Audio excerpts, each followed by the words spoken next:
So this is our sixth part of our seminar. Let us start with the disciplic succession.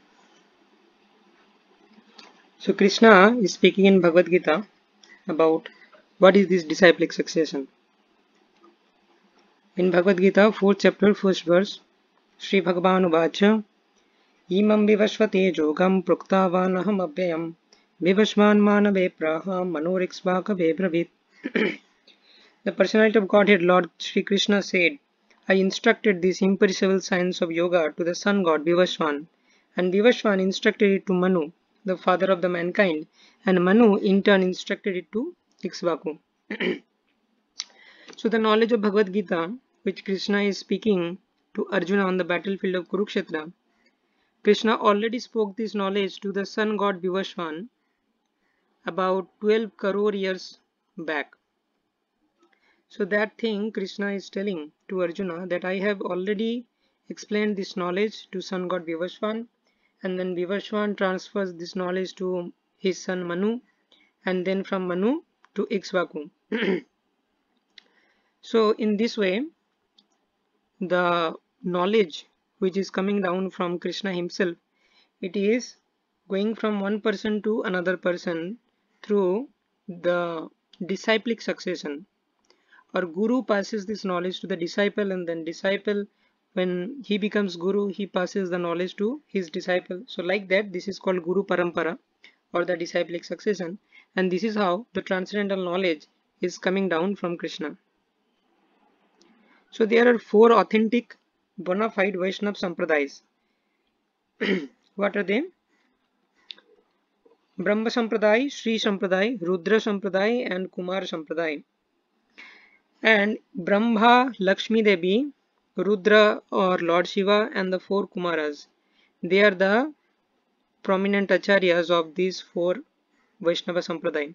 And all the four bona fide Vaishnava Sampradaya is originating from Krishna.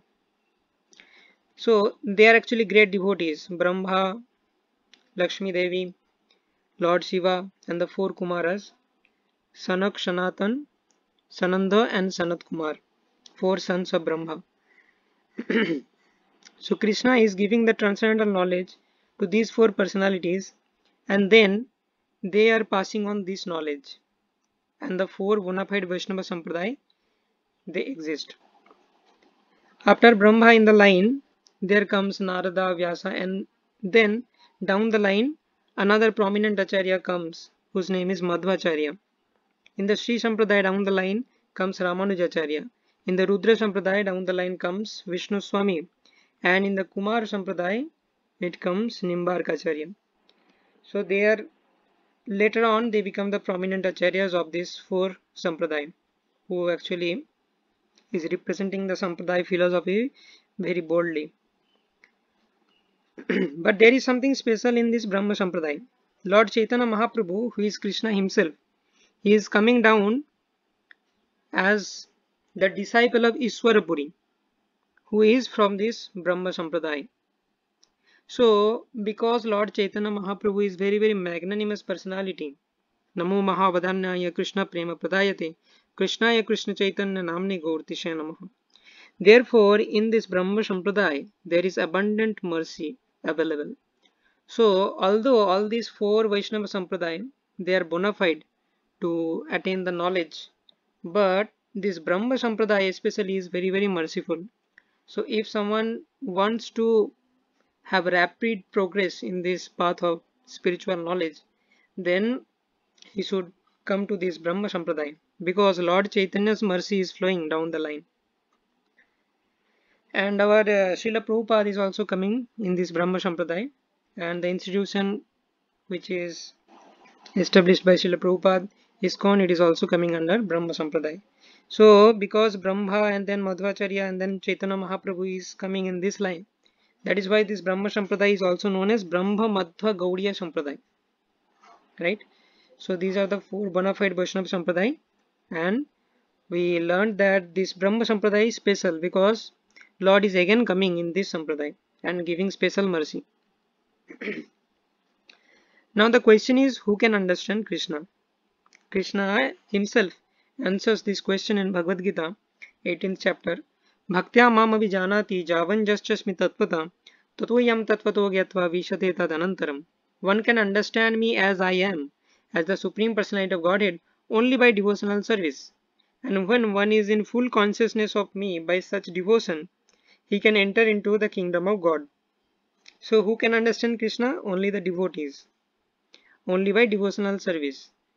That means who practice the different limbs of devotional service, as we discussed earlier, that there are 64 limbs which Rupa Goswami mentions in his Bhakti Rasamrita Sindhu, and out of the 64 limbs, 5 are very very prominent. Sadhu Sangha Nam Kirtan Bhagavata Shravan Mathura Bash Sri Murtir Shraddhaya Shevan. A, B, C, D, E. We have to A for associate with the devotees, B for we have to read the scriptures or books like Srimad Bhagavatam, Srimad Bhagavad Gita, Chaitanya Charitamrita from the bona fide authority. Like the translation by Srila Prabhupada, they are bona fide because Prabhupada is coming in the Parampara of Brahma Madhya Gaudiya Sampradaya. Otherwise, there are so many other versions available of these scriptures, but they are not bona fide because people who are commenting on that, they are not coming down from any Vaishnava Sampradaya. And here Krishna is telling, who can understand Krishna? Only the devotees. So we have to only read the Vaishnava commentary, and that is easily available by the mercy of Srila Prabhupada. So A for associating with the devotees, B for reading these spiritual books like Srimad Bhagavad Gita, Bhagavatam and Chaitanya Charitamrita and others, and C for chanting the holy names of the Lord, Hare Krishna, Krishna Krishna, Hare Hare, Hare Rama, Rama Rama, Hare Hare. D for deity, diet and dham. D for deity means worshipping the deity, and then diet. Our diet should be only Krishna Prasad. And then dham, we should reside in a dham. And if unfortunately we are not born in dham, then what we can do? We can chant the holy names of the Lord regularly, and we can serve Tulsi Maharani. By that we can make wherever we live that place as dham. So then if we follow this associating with the devotees, B for books, C for chanting, and D for deity, diet and dham, and then E will come, E for ecstasy, or we will enjoy the bliss of Krishna consciousness. So these are the different limbs of bhakti, and those who actually practice these limbs, they are known as devotees. So Krishna is telling, one can understand me as I am, as the Supreme Personality of Godhead, only by devotional service.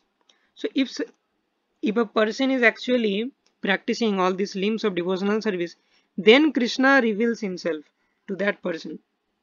If someone is not a devotee, he is just reading many scriptures and explaining whatever way he thinks, then that explanation is of no use because he does not know Krishna. So therefore we have to be careful. We have to only hear from devotees, because other persons, they cannot understand Krishna. Krishna himself is speaking. So therefore our Acharya Srila Sanatana Goswami, he is giving us the warning in Hari Bhakti Vilas. Avaishnava mukhodgirnam putam hari kathamritam shavanam naiva kartavyam sarpochishta jathapaya. One should not hear anything about Krishna from a non-Vaishnava. Milk touched by the lips of a serpent has poisonous effects. Similarly, talks about Krishna given by a non-Vaishnava are also poisonous. So as milk is a very ideal food, it is very much healthy, and it nourishes our body. Similarly, Harikatha is also compared to milk, which nourishes our soul and which is very much needed for our spiritual progress. But as the milk, though it is very pure, if that milk is touched by the lips of a serpent or a snake, then it becomes poisonous. And if we drink that milk, what will happen? we may also die. So that is the poisonous effect of the milk which is touched by the lips of a serpent. Similarly, this Harikatha is also pure. That is why it is mentioned Putam Harikathamritam. But the Harikatha is pure, but if it is spoken by some non-devotees or non-Vaishnava, then it will have some poisonous effect on our spiritual life. And our spiritual life also may get destroyed. So therefore we have to be very careful and we must only hear from the devotees, bona fide devotees. So if we read Prabhupada books, the books which are translated by Srila Prabhupada, that is completely bona fide and authentic, because Prabhupada is coming down the line. He is a pure devotee of Krishna. He is in the Brahma Madhya Gaudiya Sampradaya. But if we read others books, and if we watch many videos in YouTube which are from some unauthorized people, then our bhakti may get affected. Then our devotional service may get affected, and like poison destroys our body, so similarly this Harikatha by unauthorized people may destroy our spiritual life. So what is the principle? We have to accept Guru from authorized parampara, just as we accept professors from our authorized university. So whom do we accept as our professor? We cannot accept anyone who is roaming around the street and he is claiming that I know mathematics, so please accept me as your professor. We won't do that, right? What we see that okay, this professor has such and such degree from such and such university. He is PhD, he is MS, that is why we accept. So similarly, in the spiritual life also, you have to accept persons who are coming in the parampara, who actually know the science of Krishna. As Krishna is telling, if you are not a devotee, you cannot know me. So we have to accept a devotee who is in proper parampara, and especially in the Brahma Madhya Gaudiya Sampradaya, because it has abundant of mercy. So like that, we have to accept Guru from authorized parampara, not arbitrarily anyone who is just speaking about Krishna. We cannot accept such a person as Guru, right? And we have to be very very careful to avoid such persons who are not in the parampara. Before listening about Krishna from any person, we have to very carefully analyze what is the parampara of that person, and whether he himself is practicing the cult of devotional service or not. If these two conditions satisfy, then we can hear. Otherwise, we have to reject. So let us come to the Brahma Madhya Gaudiya Sampradaya. So these are our acharyas. The sampradaya is starting from Krishna himself, then comes Brahma, then Narada, Vyasa, Madhva. Down the line there are so many acharyas, Lakshmipati, Madhavendra Puri, Ishvara Puri, then comes Lord Chaitanya. Again Lord appears in the Brahma Madhya Gaudiya Sampradaya. Then Rupa Goswami, Swarup, Dwamadar, Sanatan Goswami, Raghunath Das Goswami, Jiva Goswami, Krishnadas Kaviraj Goswami, Narottam Das Thakur, Vishwanath Chakravarti Thakur, Baldev Vidyabhushan, Jagannath Das Babaji Maharaj, Bhakti Vinod Thakur, Gaur Kishore Das Babaji Maharaj, Bhakti Siddhanta Saraswati Thakur, and Abhay Charana Arvinda Bhakti Vedanta Swami Srila Prabhupada. So Prabhupada is coming in a proper Sampradaya, Brahma Madhya Gaudiya Parampara, and he is a bona fide Acharya of that Sampradaya. That is why we can accept him as the authority, and we can read Prabhupada books to know about Krishna, because he is a bona fide authority on the spiritual subject matter. So now let us know who is Srila Prabhupada. So Srila Prabhupada is one of the acharyas in Brahma Madhya Gaudiya Sampradaya, or the last prominent acharya. And here we can see that Srila Prabhupada is already predicted in the scriptures. Chaitanya Mahaprabhu declares that Prithivite Jato Ache Nagaradi Gram Sarvat Prachara Haibe Moranam. So Chaitanya Mahaprabhu is declaring that in all the cities and villages of the whole world, my names will be chanted. And we also know that Chaitanya Mahaprabhu came for that purpose only, to propagate the Sankirtan Yajna, or the chanting of the holy names. But in Chaitanya Mangal by Lochan Das Thakur, it is predicted that Chaitanya Mahaprabhu is telling, Papi jodi chhadi dharma dur desi jai, more senapati bhakta jaibe tahai. If some sinful persons leave this auspicious land of India and goes abroad to the west to follow the western culture, then my senapati bhakta, my commander, as my commander, one devotee will go there in the western countries, and he will preach the message of Krishna consciousness. And we can see that Srila Prabhupada actually did that, and therefore Srila Prabhupada is also credited in the scriptures, and he spread the Sankirtan movement worldwide.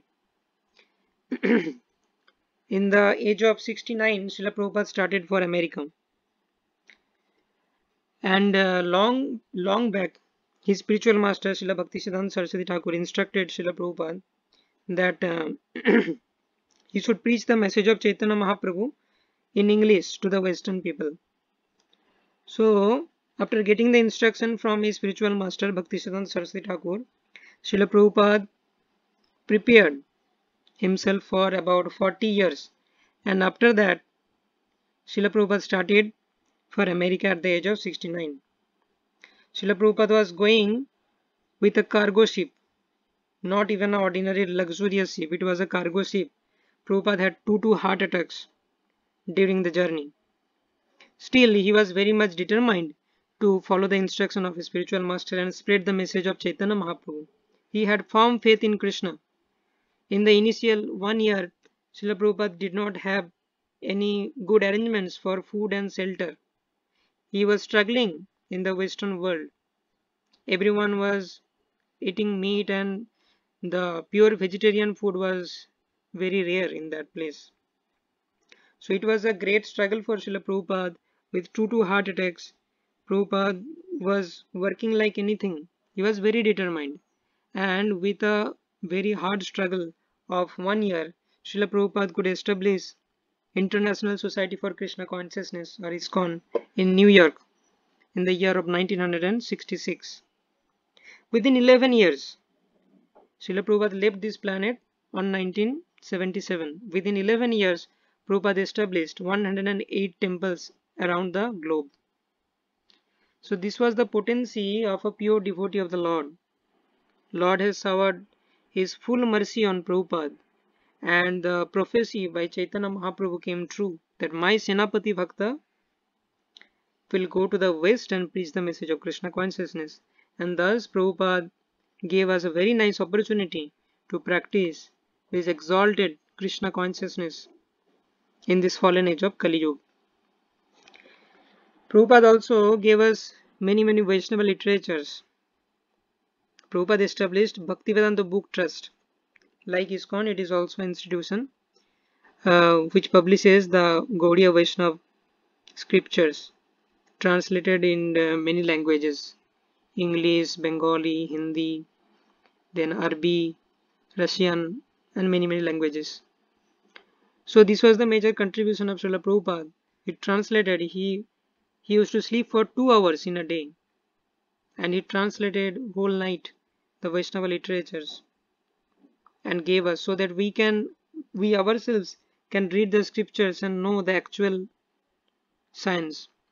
Otherwise, the Brahmanas in the Kali Yuga were actually deceiving the normal people, because normal people did not have access to the scriptures. Therefore, whatever the Brahmanas said, they believed, and they took this opportunity and they actually deceived the normal people. So Srila Prabhupada gave us the opportunity by translating the Gaudiya Vaishnava literatures like Srimad Bhagavad Gita, Srimad Bhagavatam, Chaitanya Charitamrita. He actually gave us the revealed scriptures so that we ourselves can read and know. So this is the major contribution. Therefore, we must study the Srila Prabhupada books to get bona fide knowledge, because he is a bona fide Acharya coming down the line of the Brahmamada Gaudiya Sampradaya. We must take this advantage.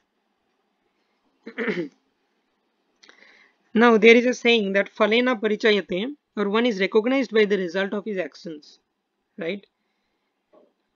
So there is a nice analogy, like if there is a bulb which is glowing, what should we understand? That it is certainly connected to the main power.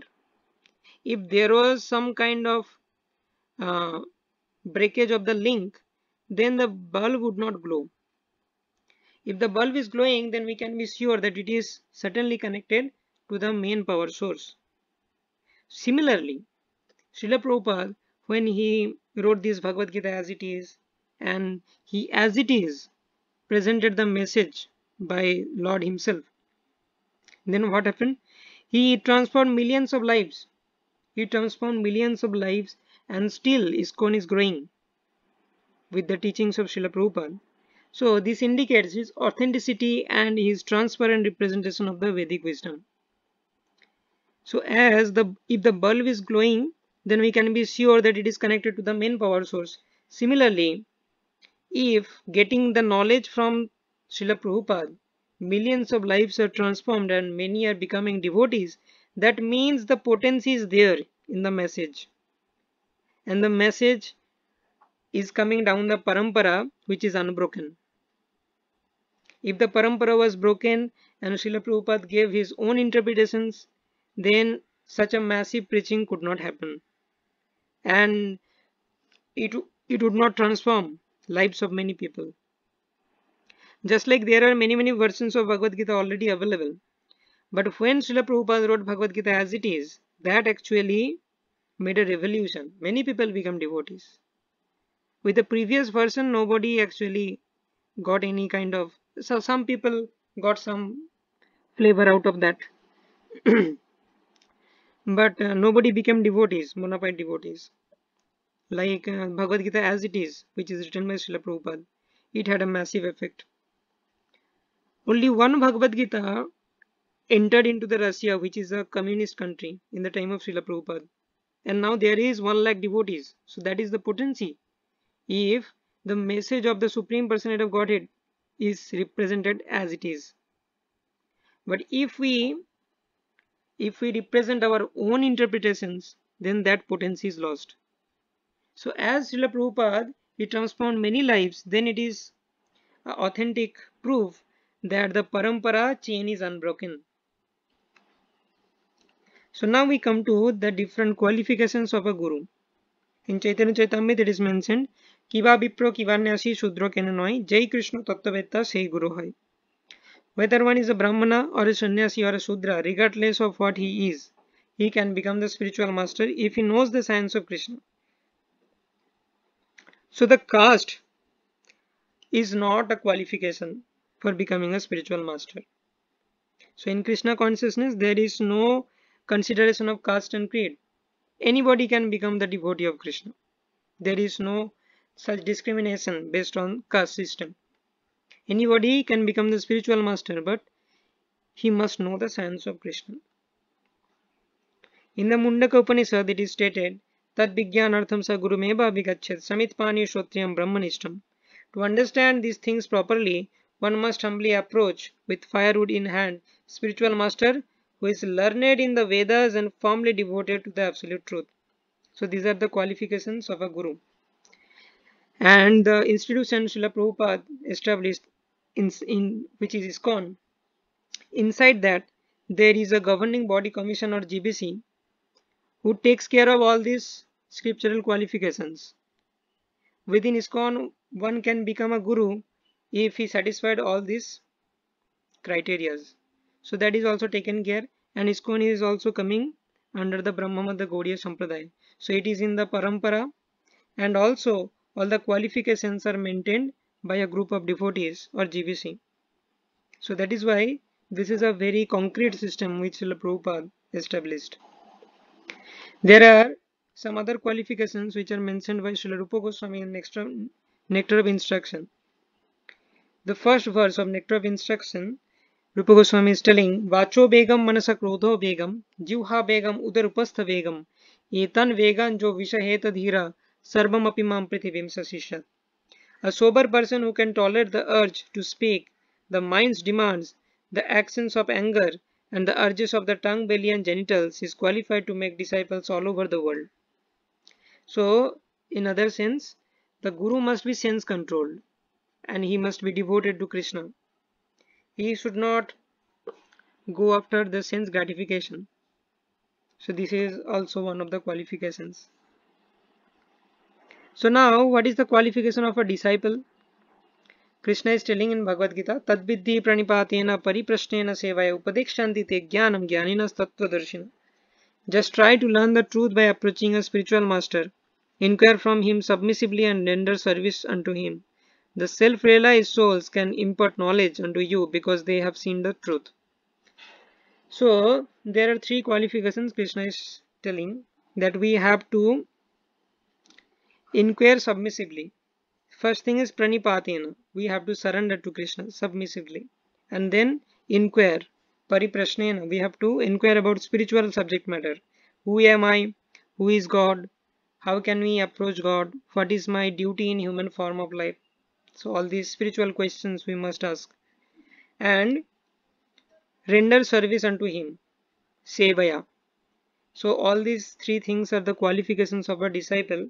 So if we accept a guru who is coming in a bona fide parampara, or the most merciful Brahmamada Gaudiya Sampradaya, and who is sense controlled, who is learned in the scriptures, who is Brahmanistam, very strongly devoted to the Supreme Lord, and if we accept such a person as guru and we offer him service, we inquire from such a person, and we surrender to such a person, then as a perfect disciple we can also learn the spiritual subject matters, and we can also preach, or we can also teach other people about this science of Krishna consciousness. So these are the qualifications of a disciple.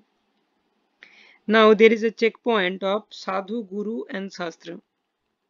So what is this? The bhakti method of receiving the truth by parampara or disciplic succession. It is confirmed by a checks and balance system of hearing from Guru, Shastra and Sadhu. On the other hand, one who rejects the Parampara system and persists in hearing argumentation will never understand the absolute truth. As Lord Krishna states, Bhaktya Mam Avijanati, one can understand me only by devotional service. So, we have to do devotional service, and there are three things, Guru, Sadhu and Shastra. These are the checks and balance system. So all these three things should be in line. The sadhu or the Vaishnavas should act in such a way that scriptures recommend. And guru must speak from the scriptures, and the opinion of the guru must match with the opinion of other Vaishnavas. So like that, all these three things should be aligned. Then only that is a perfect system. Suppose if a guru is speaking something which is against the scriptures, then he is not a guru. If a guru is behaving differently from the sadhus, then he is not a guru. Or in the other hand, if in if in some kind of scripture which is written by some worldly people, some kind of book, philosophical book, if that book is actually going against the guru and sadhu, the opinions of guru and sadhu, then we must reject that book. So therefore this is a checks and balance system. So guru, sadhu and shastra, they should be aligned. If someone is getting out of the track, then we must reject.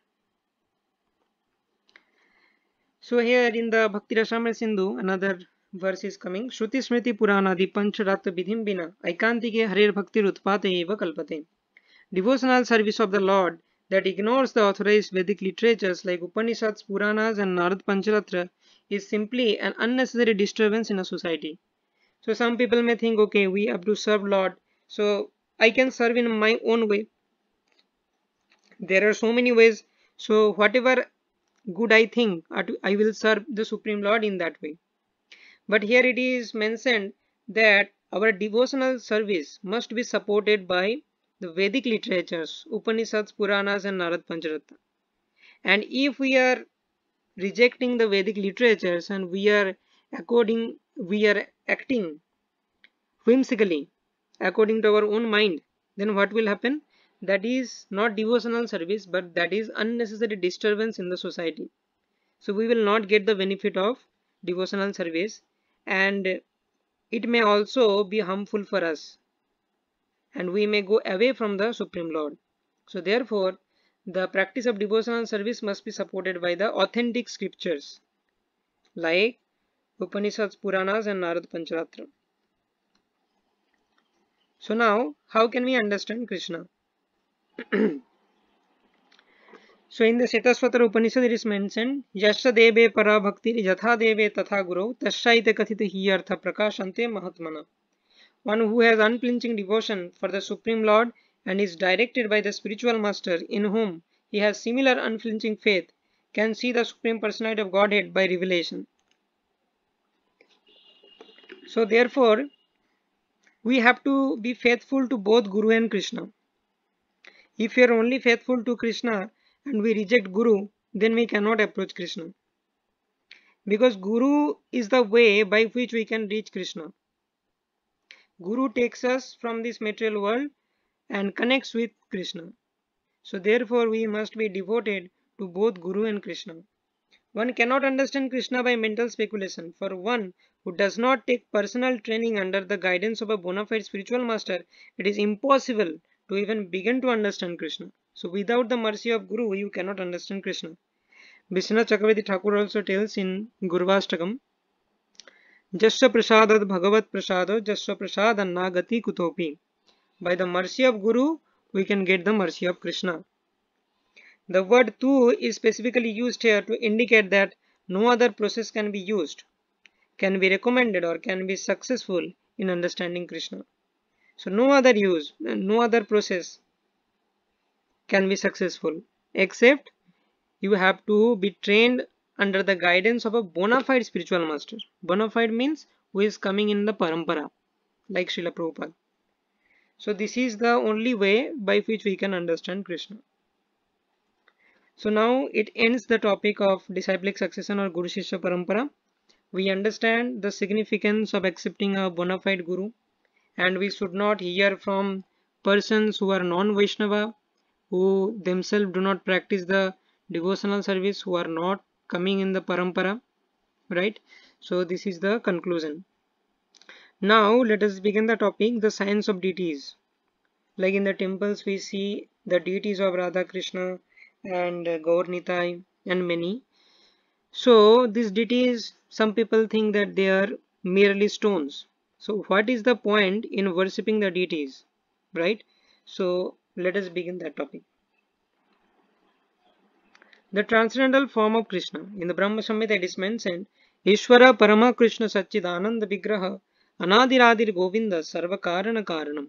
Krishna, who is known as Govinda, is the supreme Godhead. He has an eternal blissful spiritual body. He is the origin of all. He has no other origin, and he is the prime cause of all causes. So here it is mentioned that Satchid Ananda Vigraha. He has an eternal blissful spiritual body. So in the previous sessions we actually discussed when we were speaking about the personal form of Krishna. There also we mentioned this verse that Krishna has a spiritual body. Krishna's body is not made of bones and blood, muscles, tissues, not like that, which our body is made up of. But Krishna's body is made up of Satchidananda, eternal spiritual blissful body. So Krishna has a form, right? First of all, that is the concept. Krishna has a form, and the form is transcendental. Now, what are the materials which are used for making the deities?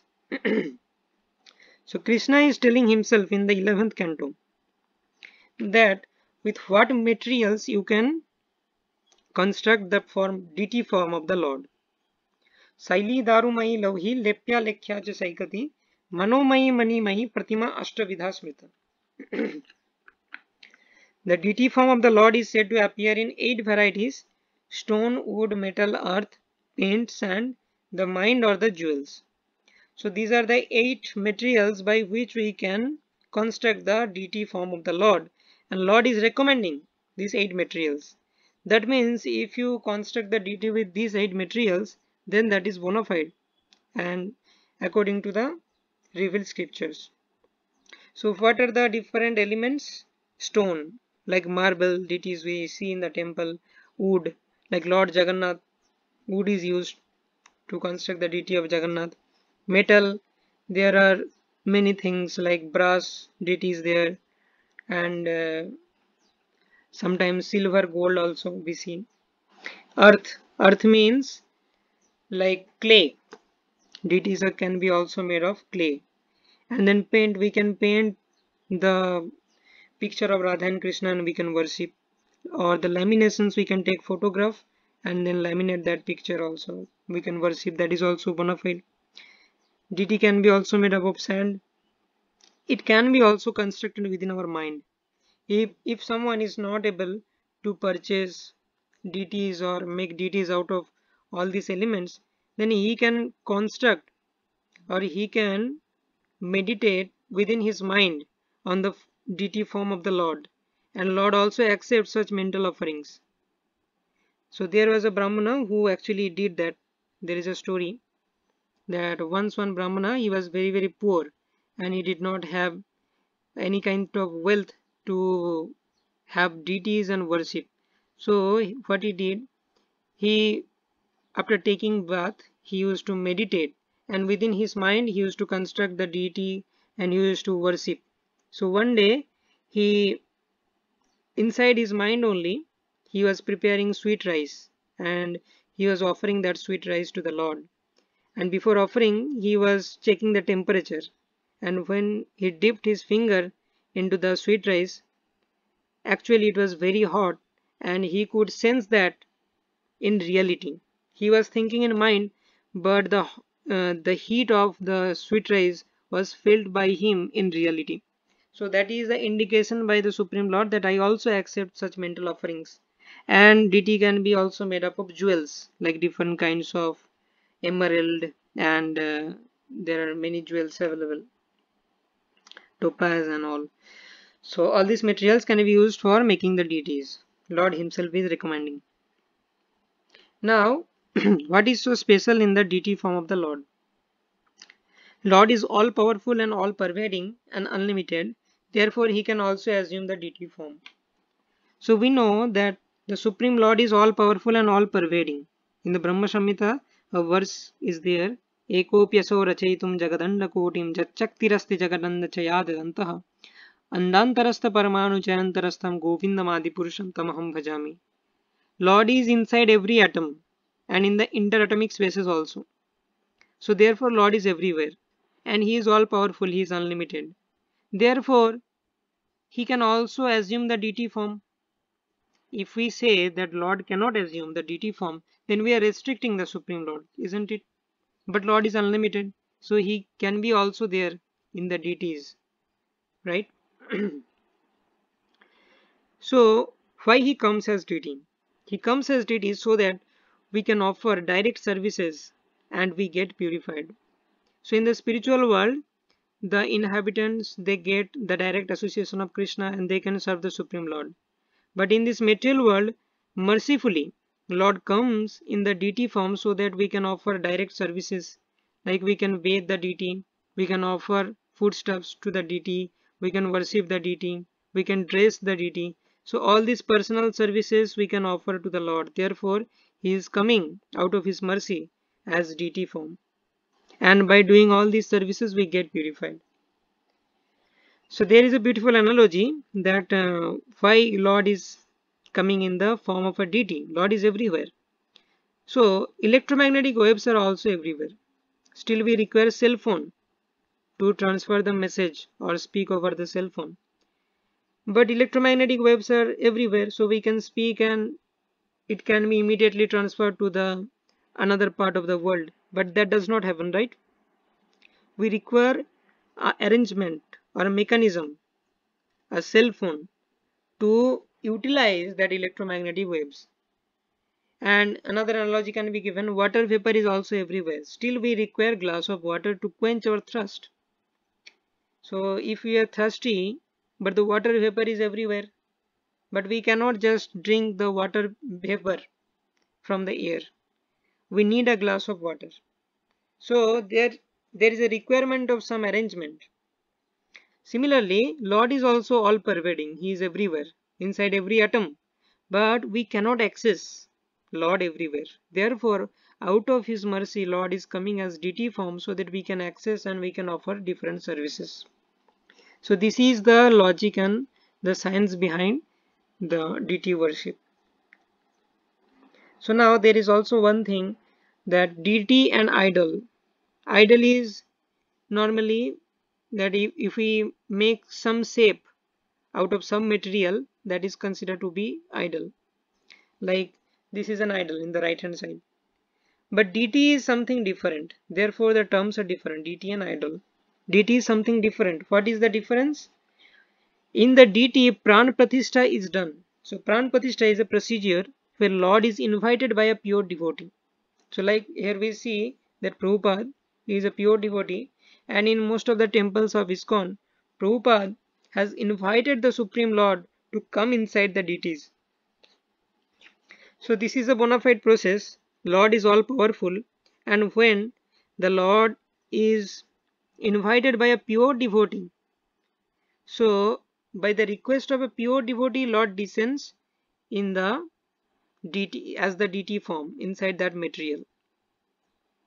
So therefore, the DT is something different from idol. In the DT form, Lord is actually invited by a pure devotee. Therefore, if we worship the deities, we get the benefit, right? So this is also one thing, that deity is not something ordinary. The Lord is invited by a pure devotee, and therefore he descends in the deity form. So now the importance of deity worship, it is mentioned in the 11th canto of Srimad Bhagavatam. Worshipping the deity form of the Supreme Lord automatically brings purity and satisfaction to the mind.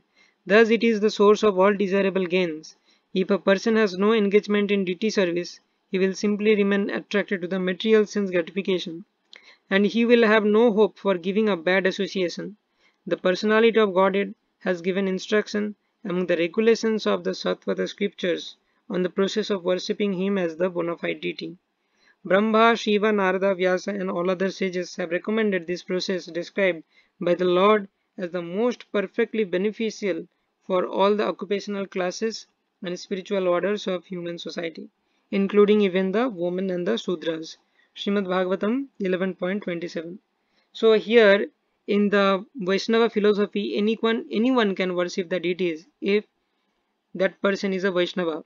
Sometimes in some other philosophical analysis, women and Sudras, they consider that they cannot worship. But here everyone can do this process of deity worship. It is mentioned in the Srimad Bhagavatam. There is no restriction. So this is the magnanimity of the Vaishnava philosophy. If you practice devotional service, then you can worship Lord. Anyone can worship Lord. So that is the actual religion. That is the actual spirituality. So in Kali Yuga there are so many varieties of religion, but in essence we are spirit soul, and our duty is to serve the Supreme Lord. That is our eternal dharma. So that is explained in the Vaishnava philosophy. And here we see that how deity worship is important. But we know also that in the Kali Yuga, the Yuga dharma is Harinam Sankirtan. So if we are doing Harinam Sankirtan and along with that we are doing deity worship also, then we can progress very rapidly. But if we only do deity worship, leaving aside the Harinam Sankirtan, then there is no use, because Harinam Sankirtan is the Yuga dharma. So therefore all these processes, deity worship, Lord is recommending for the persons in Kali Yuga, if they do these things along with the Harinam Sankirtan, they will very rapidly progress. So therefore we have to take the advantage, right? We want to realize Krishna very quickly. We want to realize the bliss of devotion very quickly. So if you want that, then along with chanting of the holy names, we have to do deity worship also. We have to perform several deity services also. So what are the deity services we can offer? Here is some list. Offering Tulsi. Tulasi is very important to Lord. Lord is telling that Tulasi dalamatrena jalasya chulukena va bikrinitas atmani bhaktebhyo bhaktavatsala. If one offers Tulasi leaf with a palm full of Ganges water, then that devotee becomes so dear to me, and I am so much indebted to that devotee that I sell myself to that devotee. Lord is telling like that. If someone is offering Tulasi and Ganges water, then Lord is ready to sell himself to that devotee. Up to that extent, the Tulasi leaves are favorite to Lord. So we must offer daily Tulasi leaves on the lotus feet of Krishna. We can offer Aarti also to the Lord. We can make garlands for the Lord. We can dress the Lord. Like there are so many beautiful dresses available for Bal Gopal, Radha Krishna, Gaur Nitai. So we can dress beautifully. That is also deity service. And as we know, the Yuga Dharma of Kali Yuga, that is Harinam Sankirtan. If we do that in front of the deities, we get 1,000 times more benefit. Right? So these are the different deity services we can offer. And offering bhoga is also another important deity service. We should offer at least 3 times bhoga to the deity form of the Lord. So in the Bhagavad Gita, 3rd chapter, it is mentioned, Jagya Sishta Sano Santa Muchyante Sarva Kilvishay Gunjate Te Tu Agham Papati Ye Pachanti Atma Karanat. The devotees of the Lord are released from all kinds of sins because they eat food which is offered first for sacrifice. Others who prepare food for personal sense enjoyment verily eat only sin. So here sacrifice means when you prepare some food and offer it to Krishna, that is considered as the sacrifice. So the devotees who prepare food for the Lord and offer to the Lord and then accept prasadam, they are released from all kinds of sinful activities. But if some person is preparing food for his own personal enjoyment and for his own taste of the tongue, then that person is verily eating the sin. With every food particle, sin is going inside our body. We know that if we intake the non-veg items, then it is obviously a sinful activity because we are killing animals for our sense gratification. But if we are taking vegetarian food also, then also this is sinful because we must kill the plants. But if you offer that to the Supreme Lord Krishna as bhoga and you eat the prasad, then there is no sin because you are offering it to the Lord, and by the touch of the Supreme Lord the food is sanctified. So the Krishna prasadam is free from all kinds of sinful activities.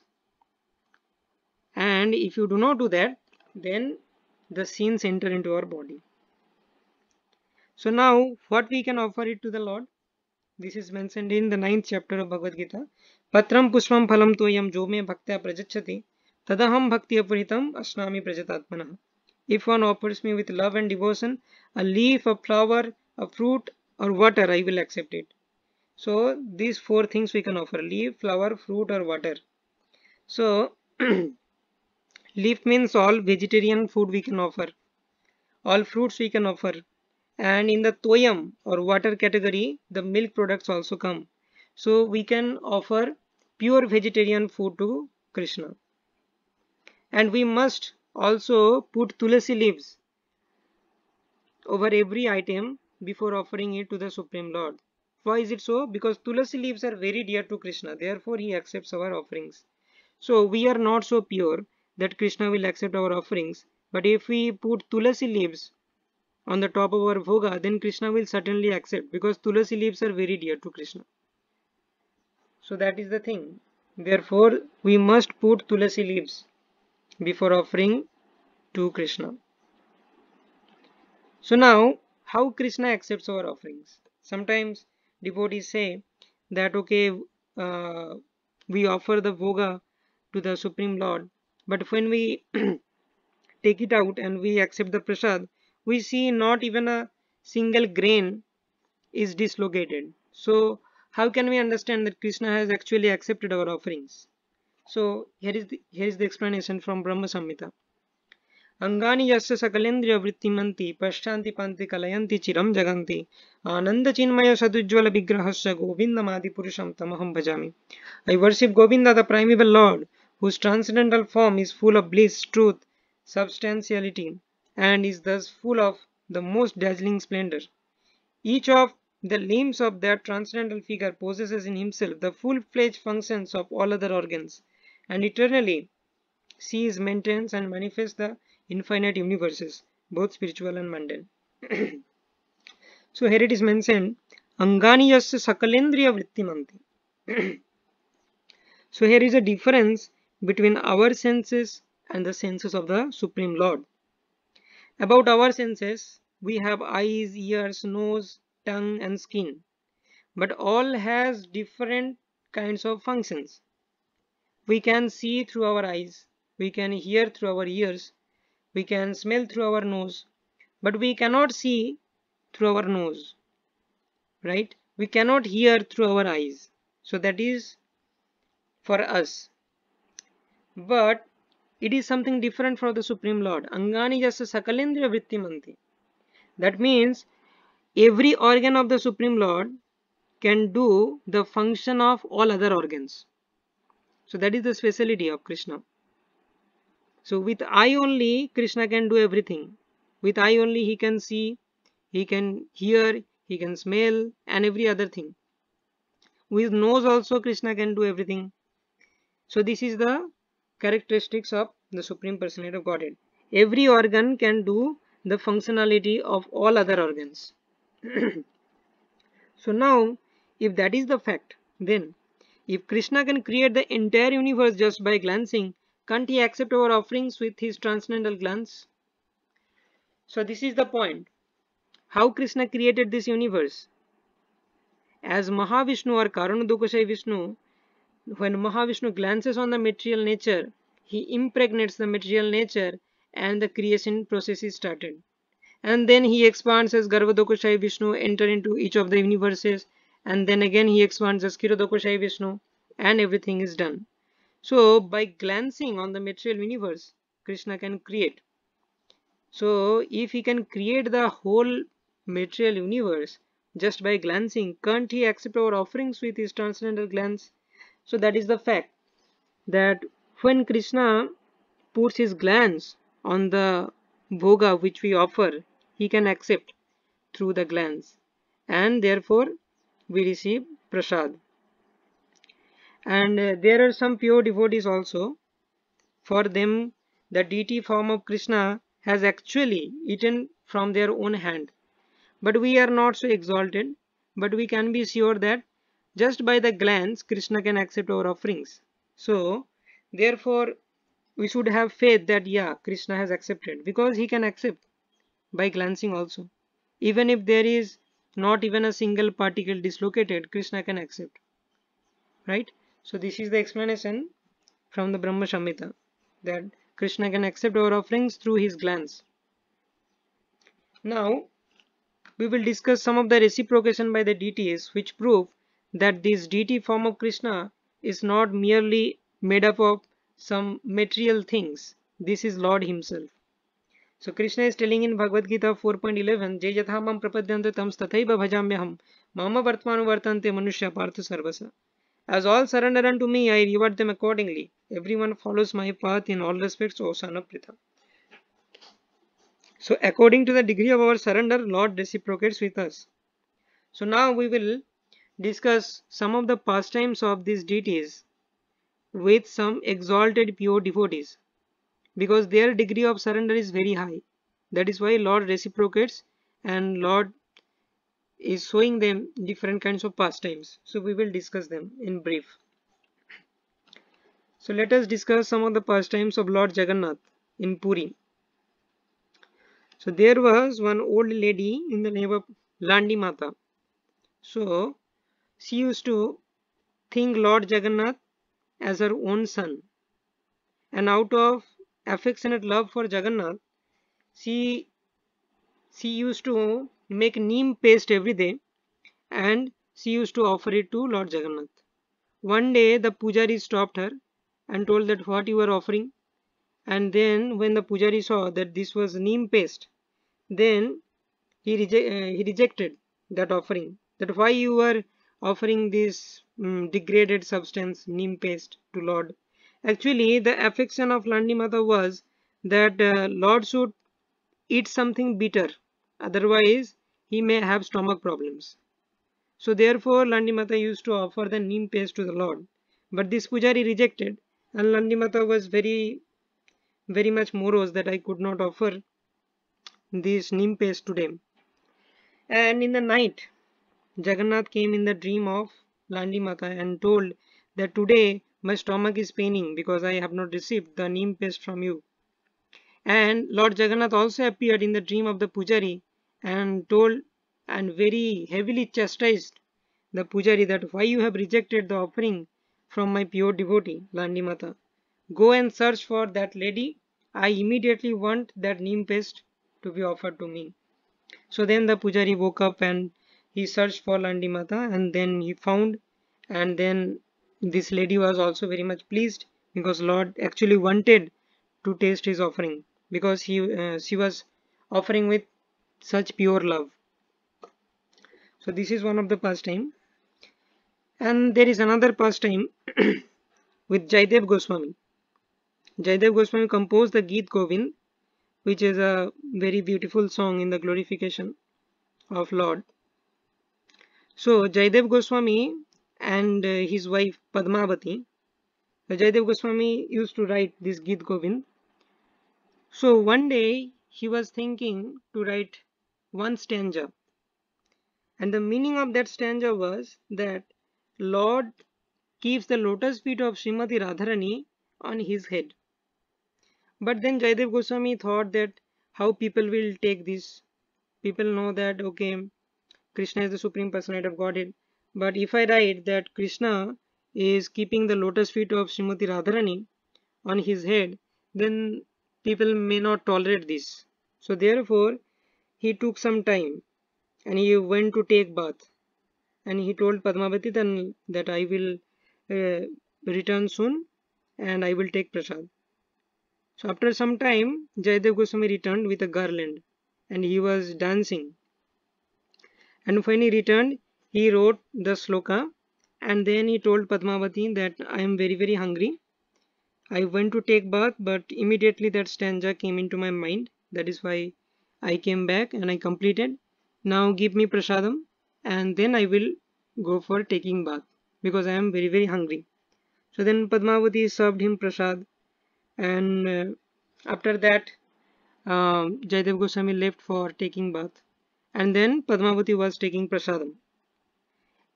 Now after some time Jaidev Goswami returned and he was shocked that Padmavati was taking prasadam, and he asked Padmavati why you were taking prasadam today without me.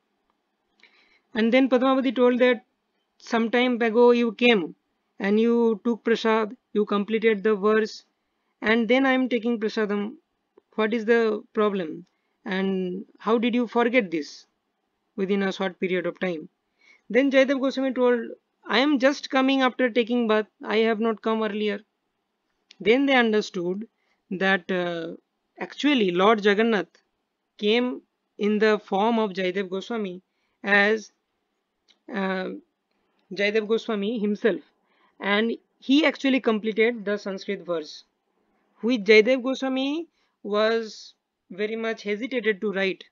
Lord Jagannath himself completed that verse, and that verse was Smaragaral Khandanam Mama Shirasi Mandanam Dehi Pada Pallabam Mudaram Priye Charushile Munchamai Manam Nidhanam Munchamai Manam Nidhanam.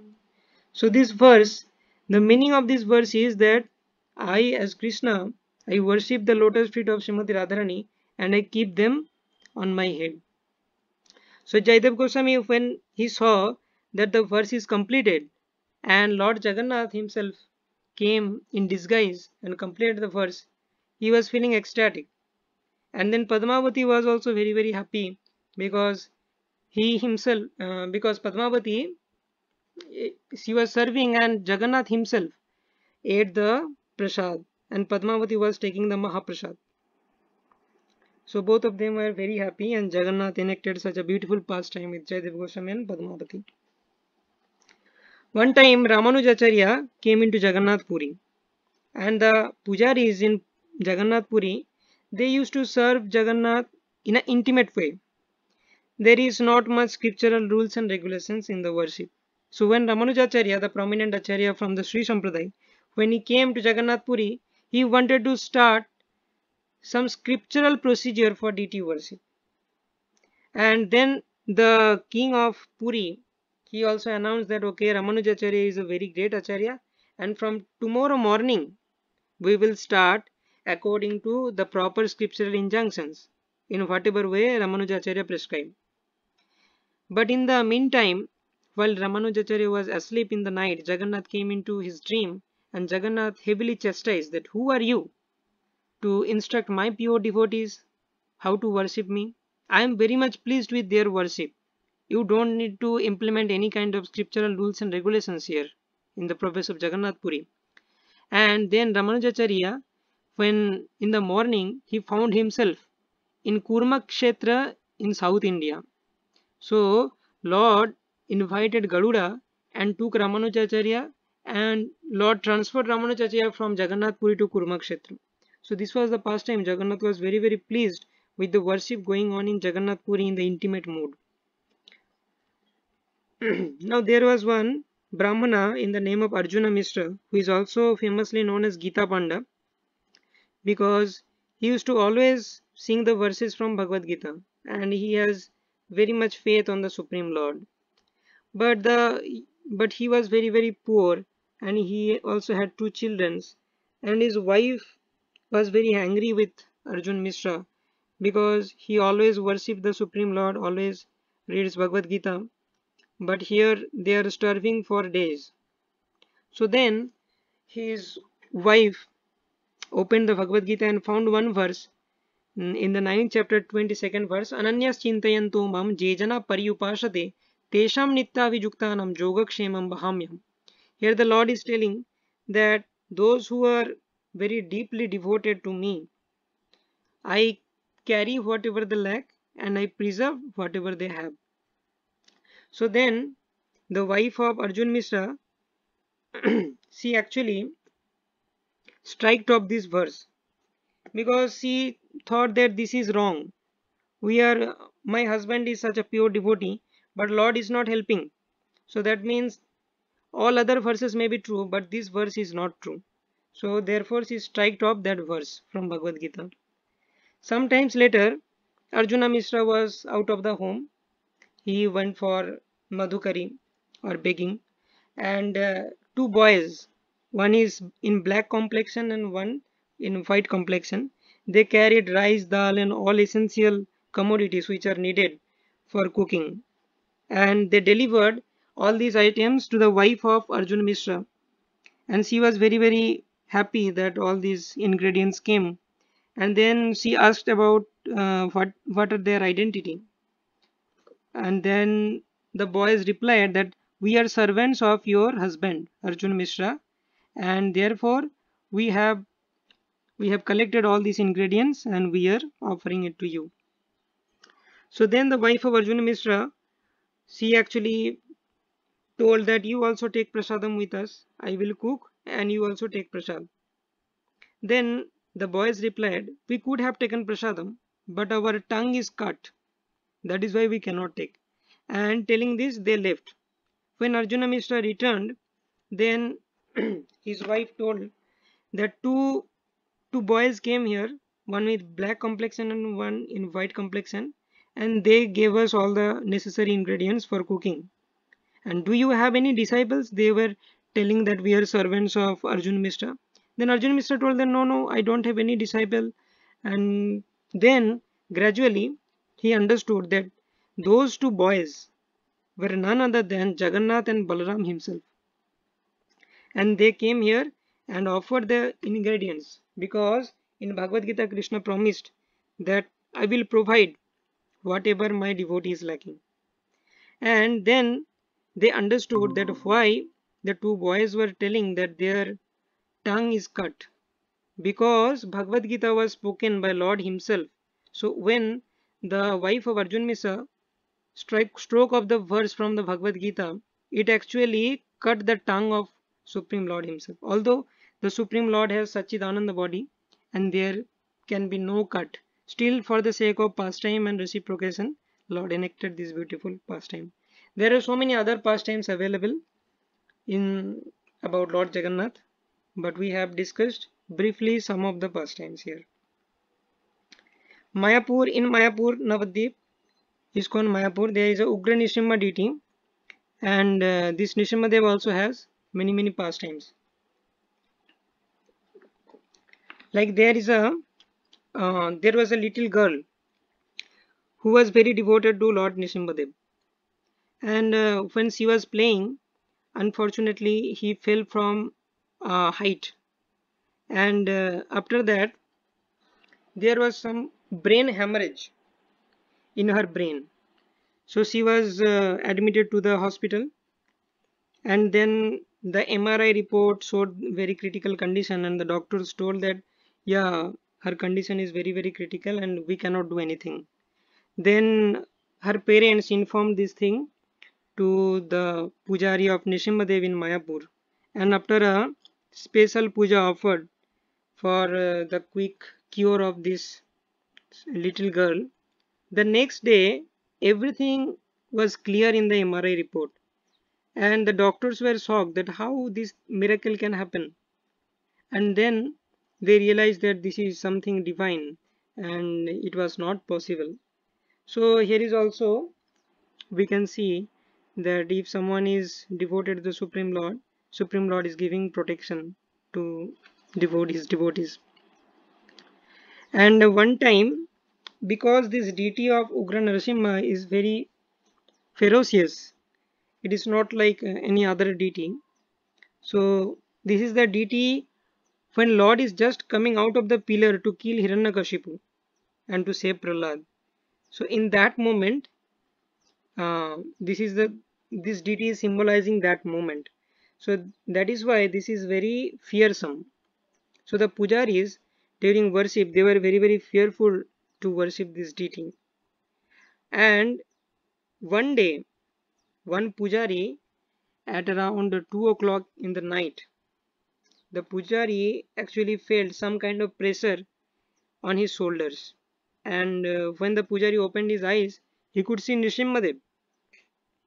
Nrsimhadev is there in his bed, and he is pressing the shoulders with his hands, and Nrsimhadev is telling that please don't fear me while you worship, I don't like that. So this is also one reciprocation to a devotee directly. Nrsimhadev is telling that please do not fear me, I don't like that, and I am the protector of the devotees, so therefore there is no need to fear me. And one Mataji wanted to offer mango pickle to Nrsimhadev, but she considered that the mangoes in the roadside, they were very unclean. Therefore she thought that okay, I will offer mango pickle some other day maybe. And in the dream, Nrsimhadev came and told that Mataji, why you are not offering that mango pickle to me, because you promised me. So these are the little reciprocations. And one time there was flood in Mayapur, and there was water till the height of the altar. So one snake was found who used to come every morning, and he used to circumambulate the deity of Nrsimhadev and then go away. So this snake is actually the representative of Anantases. Anantases used to come and he used to circumambulate the deity of Nrsimhadev and go back. So these are the different pastimes, and for more pastimes you can visit this website narsimhalila.wordpress.com. So they are all different pastimes, about 100 and 200 pastimes are enlisted over there, so you can read that. There is one deity called as Sakshi Gopal. So there is also a story behind this. There used to be a younger Brahmana and an older Brahmana in a place named as Vidyanagar in South India, and both of them, they were going to Brindavan for pilgrimage. And then the younger Brahmana served the old Brahmana very much, and being pleased on the younger Brahmana, the old Brahmana promised to give marriage with his daughter. The older Brahmana promised the younger Brahmana to give her daughter in marriage. So, and it was done in front of the Gopal deity in Vrindavan. Later on, what happened when they came back to Vidyanagar, this old Brahmana, due to his family pressure, he denied that promise. And then this younger Brahmana went back to Vrindavan and pleaded to the Gopal deity that you were the Sakshi or witness when this promise was done. So now please come with me to give witness. And this Gopal deity from Vrindavan, it actually worked with the younger Brahmana up to the place Vidyanagar. So the deity himself is working.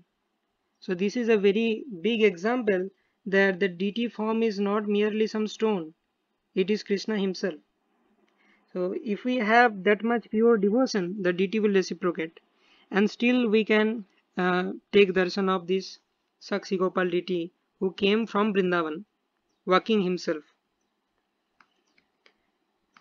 Now there is a pastime of Khirchora Gopinath also, who is in Remuna. There is one great devotee by the name of Madhavendra Puri, who is also coming in the Brahmamada Gaudiya Sampradaya. So in Vrindavan, Gopalji ordered Madhavendra Puri that please bring Malayaj Chandan or sandalwood for me, because during the summer it is very hot, and if you apply this sandalwood, then I will feel cool. So Madhavendra Puri went to Puri, and while he was going to Puri, he visited the Gopinath temple in Remuna. So in the Gopinath temple, there was a special offering of the Amrit Keli or Kheer to Gopinath. So Madhavendra Puri wanted to taste that Kheer so that he can offer the same item to his Gopal in Vrindavan. Right? But Madhavendra Puri accepted Ayachak Vritti, or he will not beg for anything. If someone spontaneously gives him food, then he will accept, otherwise he will fast.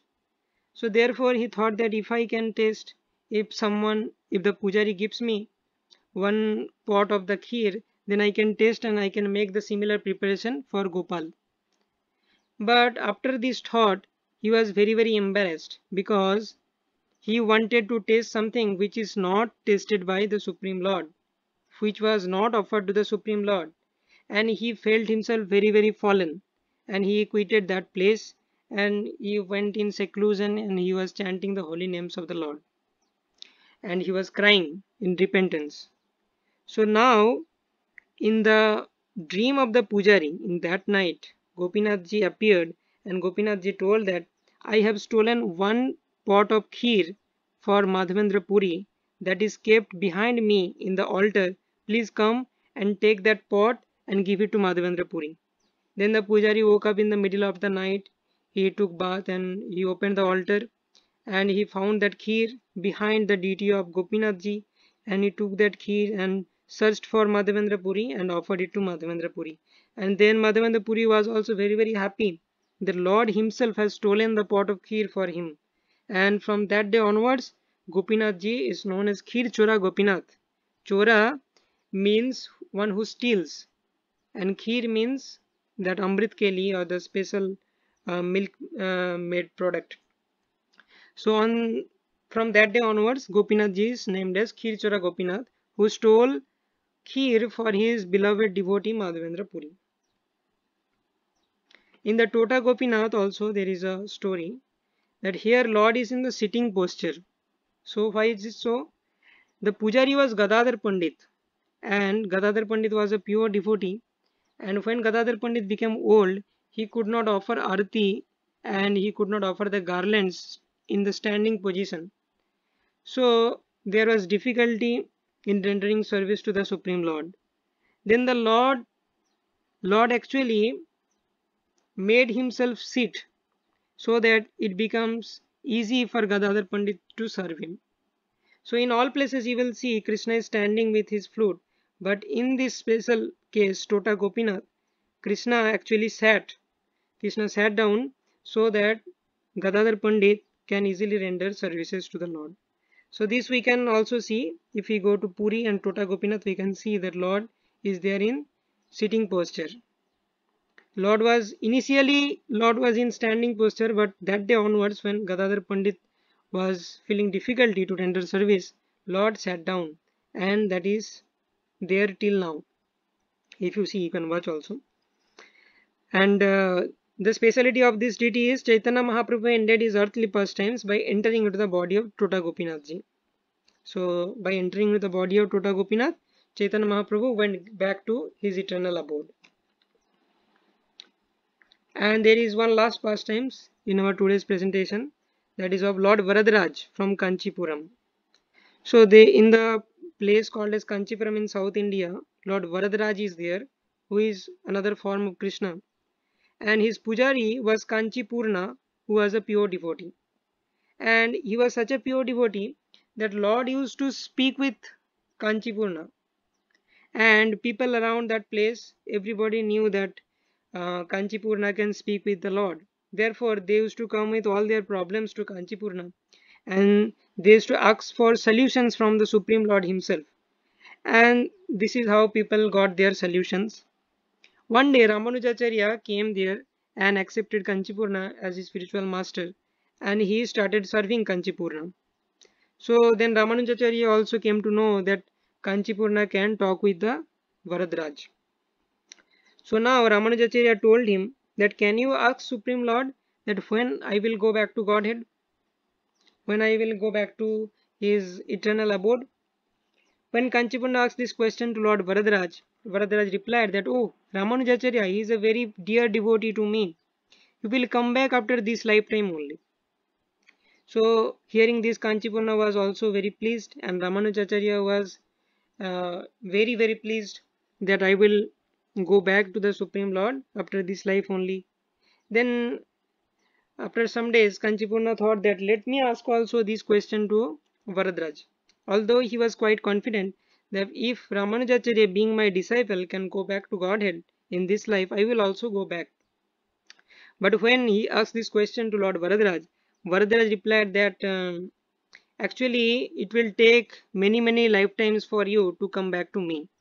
And Kanchipurna was actually shocked that how Ramanujacharya, being my disciple, he will go back in this life and it will take many lifetimes for me.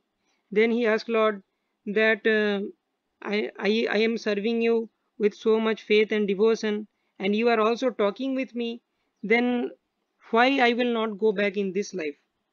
Then Lord told that because Ramanujacharya, he is serving my devotee, therefore Ramanujacharya is actually more dear to me, and because you are serving me directly, therefore I can talk with you, but you cannot come back to Godhead, or you cannot come back to my own abode, because the qualification to come back to my abode is to become servant of my servant.